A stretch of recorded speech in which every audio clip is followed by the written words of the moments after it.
ელექტრონიკას პირდაპირ ეთერში შემოუერთდება ქართული ოცნების მაჟორიტარობის კანდიდატი ვაკეში ბექა გლენავა. მოგესალმებით ბექა, დიდი მადლობა გადაცემაში მონაწილეობისათვის.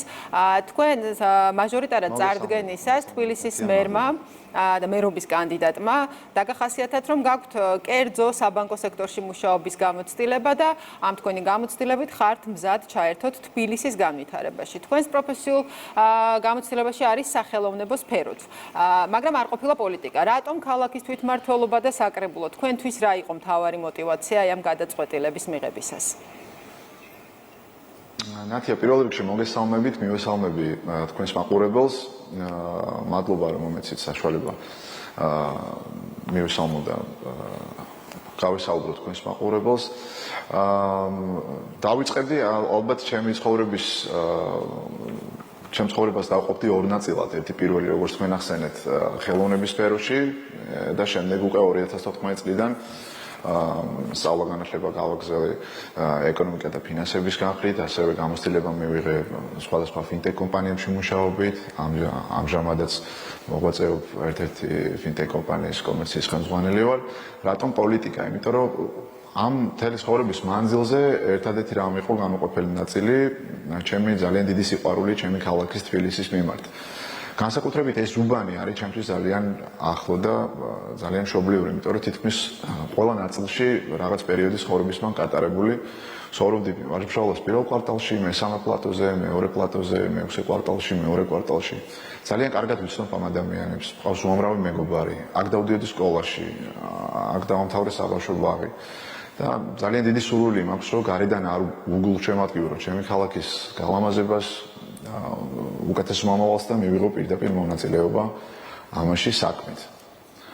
კი ბატონო, მაშინ გამომდინარე იქიდან, რომ თქვენი სამაჟორიტარო ოლქი მოიცავს ვაჟა-ფშაველას კვარტლებს, ნუცუბიძის პლატოს, თქვენ როგორც თქვით, კარგად იცნობთ უბანს, რა არის მთავარი საკითხები, რაც არის პირველი რიგის ამოცანა ამ უბნების მცხოვრებლებისთვის და თქვენთვის, აი თუნდაც უკვე ჩატარებული შეხვედრებიდან გამომდინარე, როგორ დაალაგდა ის პრიორიტეტები, რასაც გამარჯვების შემთხვევაში შეეცდებით განახორციელოთ დედაქალაქის ხელისუფლებაში. ძალიან განსხვავებული არის რელიეფურად ჩემი სამაჟორიტარო ოლქი. აქედან გამომდინარე პრობლემები და გამოწვევები სხვადასხვა არის. აი პირობითად თუ ვაჟა-ფშაველას კვარტლებში და ნუცუბიძის პლატოებზე მთავარი გამოწვევა არის ლიფტების ჩანაცვლება, უფრო მეტი სკვერის გაკეთება, პირობითად სოფელ თხინვალაში იქ სხვა პრობლემა იყო და ძალიან დიდი სამუშაოები ჩატარდა. ამისთვის კახკალაძეს დიდი მადლობა, უკვე მიეწოდა წყალი, ინფრასტრუქტურა მოეწყო, ჩანაცვლა, გამაგდა კედლები, თუმცა გამოწვევები რა თქმა უნდა რჩება. ჩვენი მთავარი მიზანი რა არის? შეხვედრები უკვე დავიწყეთ მოსახლეობასთან, ძალიან კარგი ნაყოფიერი შეხვედრები გვაქვს, მოსახლეობა ჩართულია, გვიზიარებენ თავის აზრებს, თავის იდეებს. და მოკლედ მონაწილე არიან იმისი, რომ გაგვაცნონ ეს თავის პრობლემები და ჩვენი მიზანია, რომ რაც შეიძლება მალე დავიწყოთ ამ პრობლემების მოგვარება. რა თქმა უნდა, ყველა პრობლემის მოგვარება ერთი ხელის მოსვლით შეუძლებელია, იმიტომ რომ რაც არ უნდა გაკეთდეს, აუცილებლად გამოჩნდება რაღაც ახალი გასაკეთებელი და ჩვენ ამისთვის მზად ვართ. ამისთვის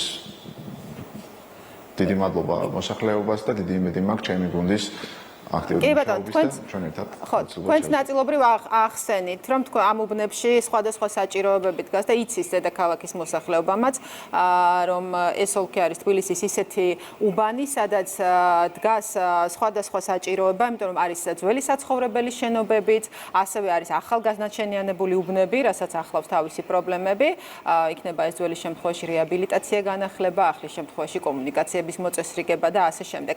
აი რამდენად მოახერხებთ, როგორ ხედავთ დღეს თქვენ როგორც მაჟორიტარი დეპუტატი, თუნდაც გამგეობასთან კოორდინაციაში მომდევნო 4 წლის განმავლობაში აი ამ პრობლემების მინიმუმამდე დაყვანას.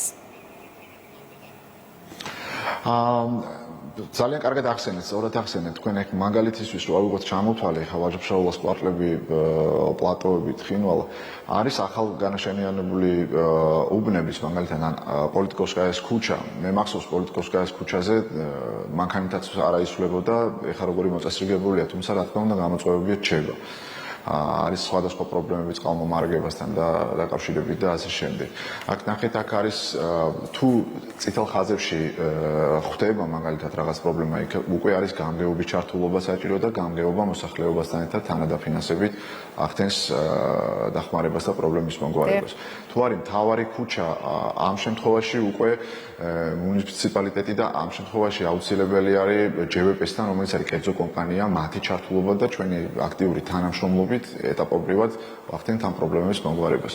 ეს უკვე ნათლად ჩანს, ბევრი ქუჩა გაკეთა, შეიცვალა, იმიტომ რომ თავიდან ბოლომდე უნდა შეიცვალოს იქ ინფრასტრუქტურა და რაღაცა წერტილოვანი მოგვარება ვერ ხდება სამწუხაროდ პრობლემის და ამისათვის საჭირო არის აქტიური მუშაობა და ესე ზუსტად თქმა არ რამდენხანში მოხდება შეუძლებელია, რადგან ისევ და ისევ კერძო კომპანიაც არის აქ ჩართული და ამისთვის ძალიან აქტიურად თანამშრომლობთ. კი ბატონო, ძალიან დიდი მადლობა წარმატებას გისურვებთ. მადლობა გადაცემაში მონაწილეობისათვის. ჩვენი სტუმარი გახლდათ ბექა გელენავა, ქართული ოცნების მაჟორიტარობის კანდიდატი ვაკეში.